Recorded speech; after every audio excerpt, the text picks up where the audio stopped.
That was hard, but that was good.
On-site at ClubMX, preparation meant fully committing to the GP sand track, one of the 5 motocross tracks on the property. Club knows exactly how many bikes are needed to rough up the track to simulate those race conditions. This week, they pushed it hard. The track needed to mimic Southwick's feel and character, and that meant long hours of track prep under brutal summer heat.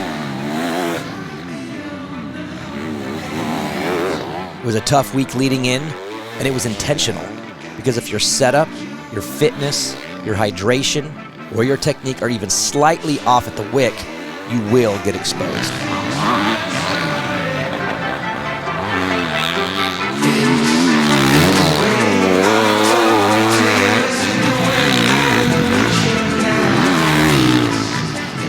If Prado's running 15 to your 16, you'll toe up with that intensity. The only thing is some of the corners where whenever the line changes, got the smash, he stands and then gently like sits into it, where you're already sitting. Boom. On 250, you just can't stuff it like that.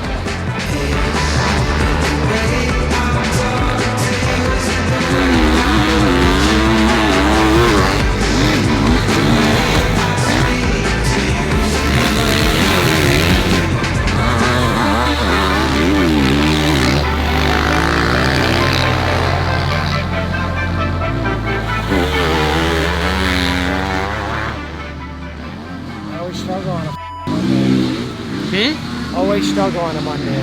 Why? Just from sitting for 2 days. Mondays is always hard.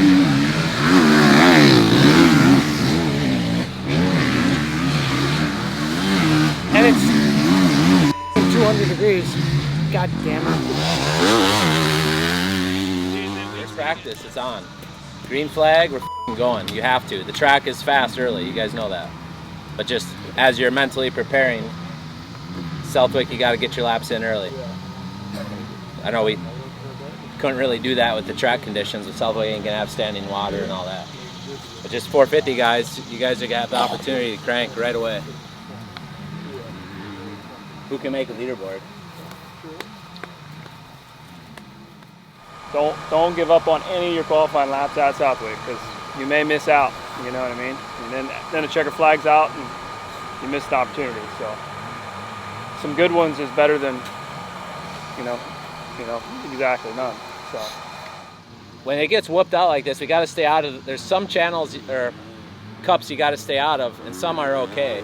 But the biggest thing is when I see guys trying to enter like it's clay, we're entering so fast that then you end up in a hole somewhere. Or if you just take the time to like kind of set up the section and roll into it, now I got momentum carrying me across the top. It's almost like whoops. You won't come into a set of supercross whoops and just expect to carry it. There's always some kind of a setup. And then as speed comes, that setup becomes more refined. But right now, if there's any section specifically you're struggling with, the challenge would be take an opportunity to set it up so at least momentum can re-pull you across the top so we stay out of the bottoms. And Southwick's gonna develop that way too. Early in the day, you can hammer a little bit in the first session. Then the second session, there's kind of a balance. In motos, you have to actually plan. And even where I was standing on the finish line, you guys got that hump. Sometimes we jump off it. If you jump and land and give it one pop, you miss the braking bumps. but most guys, and Harry was doing that good, and I think it reflects on his time. But a lot of guys just land, and we don't really have a plan, and we just see the bike kind of skating into a corner that's really not defined. Or if we could have just landed, got a little pop, now you have a loaded feeling to try to sweep in. Harry's doing that really nice. We have an advantage having this whole back section with that whooped out line, and that's our advantage. Not many people get to practice that. So you guys got a little bit of a break, do some reflecting on how am I going to come out and set the tone that's a good tone for me that I can build off. We don't want to start down here, and we also don't want to just come out and be dumb about it. We're trying to be technically fast.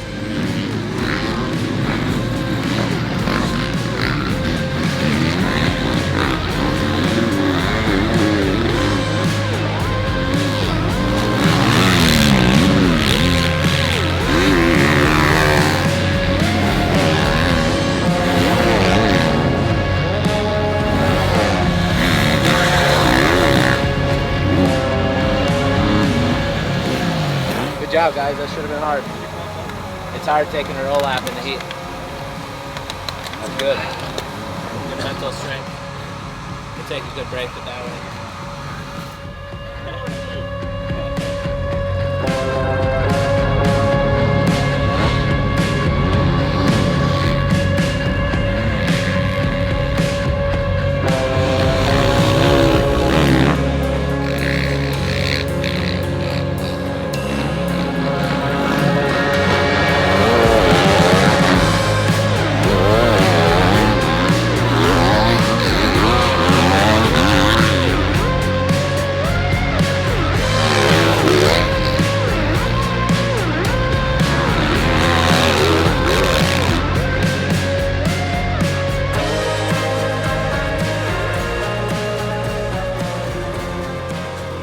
Adding another layer of prep this week was Chad Reed.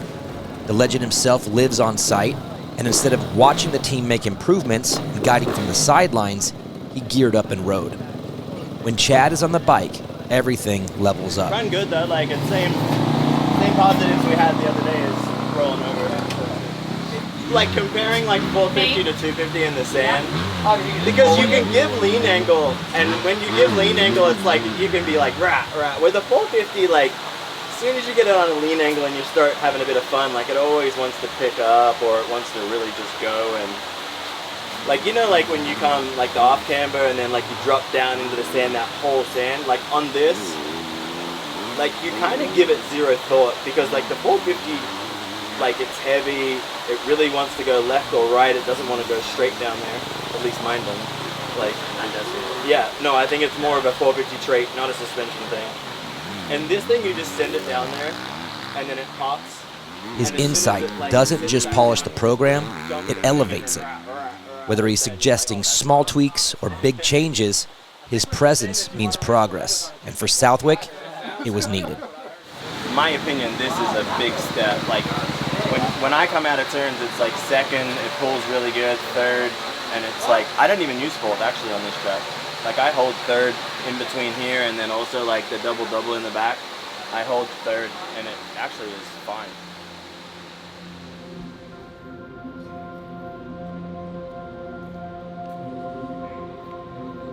Southwick isn't just another national, it's a beast all its own, arguably the most unique track on the schedule. It's the Daytona on the motocross schedule, the one true outlier. Everyone knows what this race is all about. It's a race that demands everything to be dialed, attention to detail, every day, every session during the week. Every lap of prep has purpose. You can't just wing it at Southwick, or you will get bit.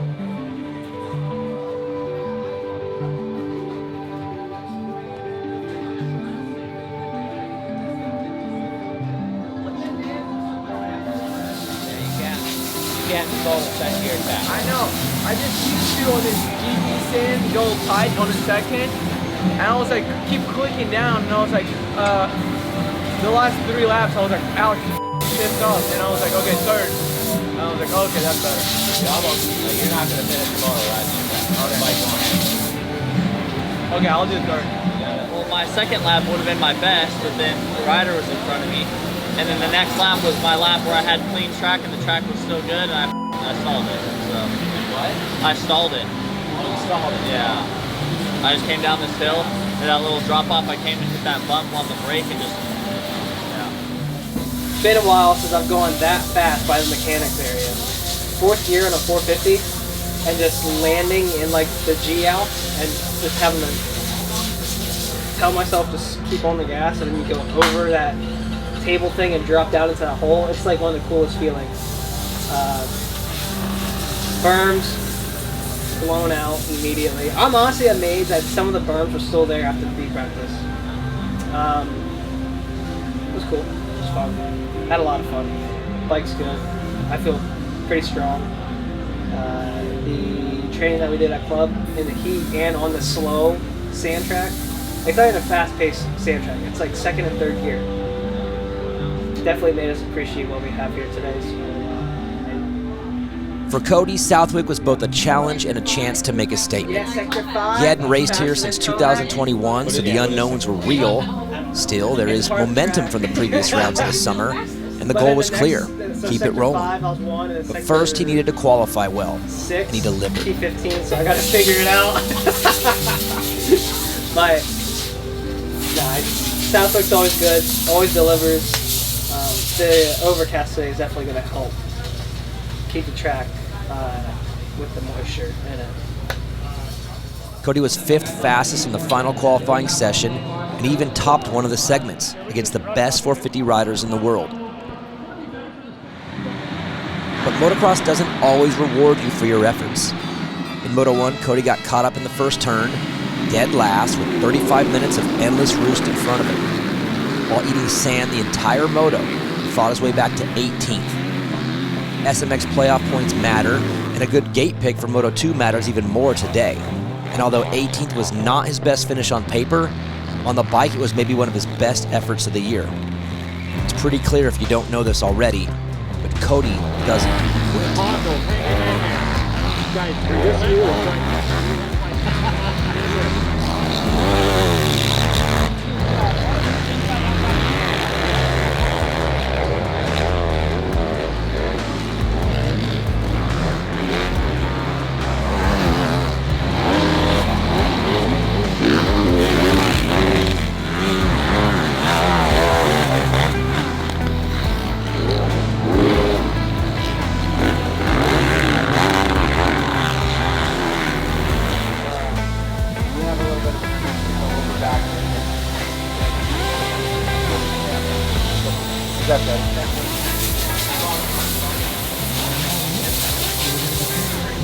Good fight back. Last 18th. I mean, you did the best with what you got. It's hard on this track. Oh, I know. I was right there. I mean, between line selection and what's actually fast to the roost. Like as soon as you get roosted one time, it's full carol. And yeah, starting back there like that is not the way to go. So it is what it is. Just keep digging. For Max, the starts are finally coming together. That might seem like a small detail in the grand scheme of things, but for a rider like Max in this class, it changes everything. He's got next level skills on the bike, but he's been chasing that early race position and a chance to show it all season. With better starts, he found himself in new territory.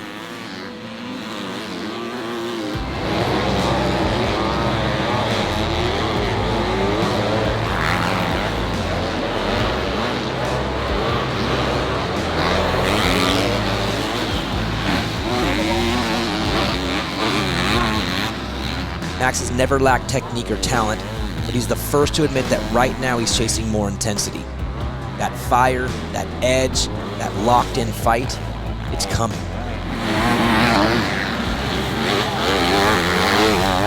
When comfort, confidence, speed, and good starts all line up, intensity follows naturally. But pretty competitive, so I kept my bars in there.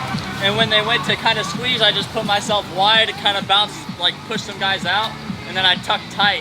Honestly, Levi, he kind of slid out and hit me. If he didn't hit me, I would have got drive and I would have got a handful of guys.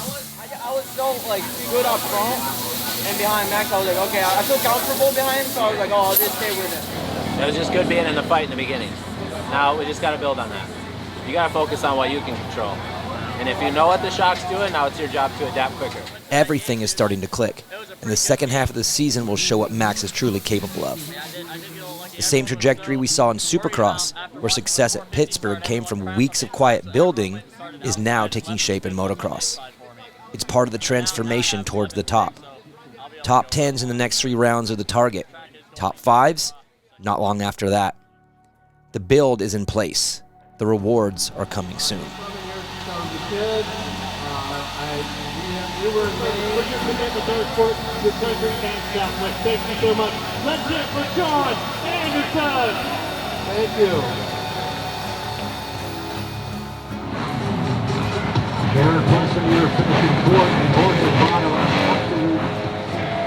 Moto 2 was a better start and a bigger opportunity. He's battled with the best in this class all season, fighting with guys like Malcolm Stewart, forfeiting Supercross winner this year, and Jason Anderson, former Supercross champ and Motocross Nations Moto winner, was exactly the goal and planned by design. These are elite names in the sport, and these battles are not just about Southwick and the races coming next, like Redbud, Millville, and the SMX playoffs. It's about the 2026 Supercross season. This is Cody sharpening iron against the most prominent irons in the sport, and he's doing it moto after moto after moto.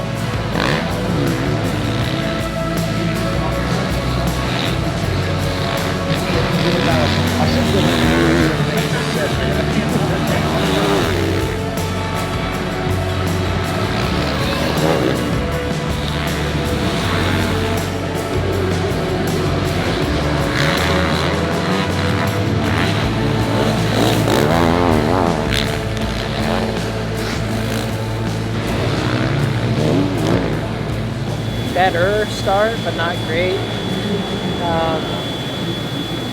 And I just fought hard. Each weekend brings a different challenge, yeah. And this one was, I've been really working on trying to use my legs more, and my legs got tired. And then everything else just started to go away, and 12th second moto is all I had. Emily and I were literally just talking, like, today wasn't great, but it wasn't bad. It was just like, I was there. So, yeah, been 4 years since I've raced here. It's good to get this one back under my belt and start this two-thirds swing that we have right now. And yeah, look forward to Millville and keep on chugging.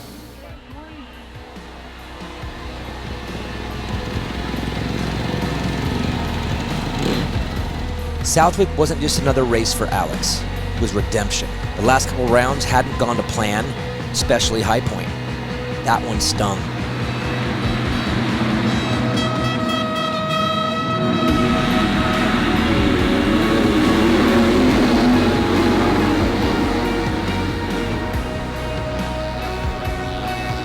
But what matters most is how a rider responds. Some will follow a bad weekend and spiral. Some say, that's not who I am. Alex made his choice. Alex wants the front group. He's not shy away from the names and numbers around him. He wants them to notice. He wants to introduce himself to factory riders who don't know him yet. 70 minutes of battle every Saturday, that's the goal. And in the deep sands of Southwick, he nailed it. This week he brought the practice speed to the race. Good starts in both motos, fewer mistakes, and more composure. Southwick is his turning point, and not for a standout finish on paper. That's not what he's chasing. No pressure on results, but 100% pressure on effort, execution, and fight. That's how real growth happens, and it happened at Southwick. And even that was a 15th with tip over. Yeah. I can run 12. I definitely can. If I feel good on a track like today, I definitely can. You guys go down together?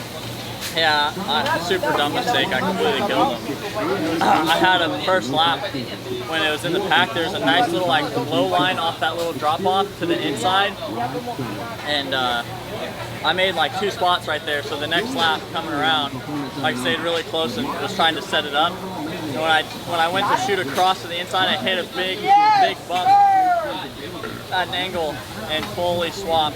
Hand blew off a little bit, so I missed my rear brake completely. And I was just only front brake going down that thing, just swapping. And I was trying to almost go fast enough to where I completely missed them and blow the berm outside. People were first moto, a little washed out, got back to 15, and then second moto, little accident with Max, but it's okay. I'm not gonna blame him. It's fine. I was just trying to not let the front guys go, and I got too impatient. You know, the track was pretty more one line that moto because of how rough it was. So yeah, it was hard to make passes, and I just took a shot that I probably shouldn't have. Just a racing incident.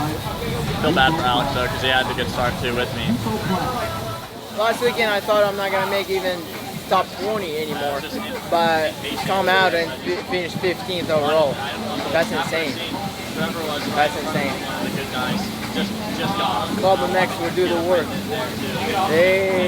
Sandtrack for a week made it happen. So that was a rough weekend, tough, 35 minutes north. But I want a cookie, buddy.